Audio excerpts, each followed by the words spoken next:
দেশের মাননীয় প্রধানমন্ত্রীজি যেভাবে মানে দেশকে চালিয়ে যাচ্ছেন, আর 2014 আগে তো এমন একটা অবস্থা ছিল, এই দেশ টিকবে কি টিকবে না এরকম একটা অবস্থা ছিল। সেই জায়গায় দাঁড়িয়ে উনি যখন প্রধানমন্ত্রীজির দায়িত্ব নিলেন, দেশকে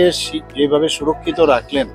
এবং যেভাবে সাধারণ মানুষ যাদের কথা কেউ কোনোদিন ভাবেনি তাদের কথা মাথায় রেখে উনি যেসব প্রকল্প বা যোজনা বানিয়েছেন, এতে করে সব মানুষ খুশি। যেখানে